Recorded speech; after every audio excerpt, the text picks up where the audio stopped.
Hi, my name is James Osmar and I'm with strategicsellingtools.com, and today I want to speak with you about the purpose of an ad call. As simple as that might sound, it's quite actually alarming as to how many people really don't get a focus there in that little step right in the beginning of it. So it's almost like they don't get out of the gate, so to speak. When the ad call comes in, they handle things wrong and they just leave so much money on the table because of just a slight little bit of perfection in that area. You could find that your business you'd up your business 5 or 10 deals a year just because of a little tweak, or if you're really getting a lot of calls, you might even get 20 or 30 extra deals a year, depending on what it is that you do here will ultimately ripple effect all the way through the rest of your business. Because the purpose of an ad call, what is it? It's not to get a deal. It's not. That's not what it's all about. It's not just to please the client. You know what I mean? It's like, what do you do? Why do you write an ad? If you have a little bit of focus here, I promise you, you're going to do a lot better. So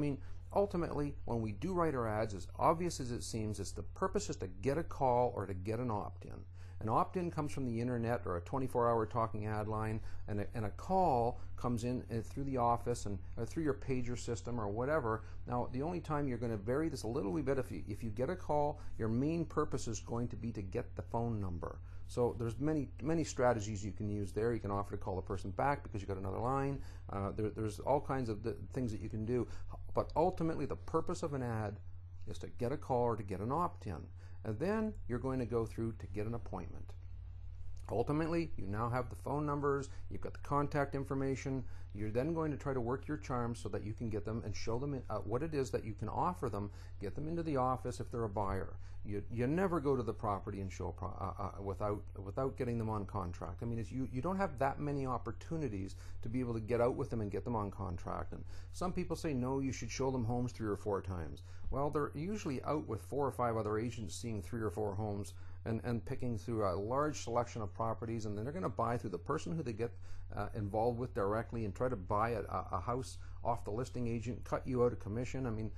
All those games that get played out there that are going to stick you, and they're not going to really give one heck about what it is that you are and your efforts that you put into all of this. So get an appointment, get them into the office. You've got your 15 to 20 minutes to present them to what it is that you can do that is going to, why they should work with you. You can explain agency relationships to them and why they're going to benefit from that.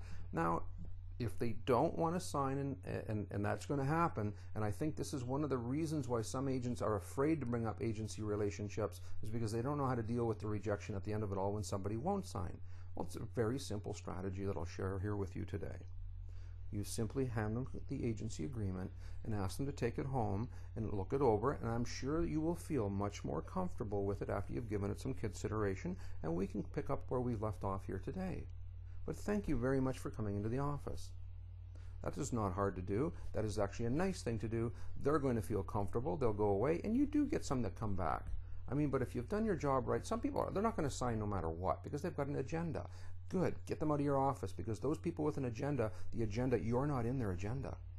And then there's the listing appointment. When you go to a listing appointment, you're going to find out what the person is trying to achieve. Some of them have a 2 or 3 month goal when they call you, and if that be the case, that's fine. You try to figure out, show them your presentation, what it is that you can do. And again, it comes down to what you have to offer and your personality. Some people are going to pick on personality, some are going to pick on the job that you have to offer. If you have skills that are going to be far superior than somebody else, doesn't mean you're going to get the job if that person bases it on personality. So there's the mix. However, I'll only caution this. If a person, the seller, makes their whole criteria commission, don't get suckered into that unless they offer to list it today. And my simple question is this: when they say, okay, what's your commission? And they're going to make the commission the argument. My answer is this: if you're going to put the if we can come up with a satisfactory commission for you today, are you going to put the property on the market? And if they say no, well then just tell them, because it's not going to be the same commission down the road. It could be higher or lower depending on market conditions. So why don't we just get back to brass tacks here and talk about what it is that I can do for you? Deflect that one, because you'll lose. When you walk out the door, they're going to try to chisel down and get a lower commission elsewhere. Or again, at least when you do what I've suggested, you've got the opportunity to come back and try to get them up to a commission that you find satisfactory. So, ultimately, you want to get a call or an opt-in, get an appointment, and then get a signature. So when that person won't sign, adios amigos. I hope you found this valuable. And my name is James Osmar from strategicsellingtools.com.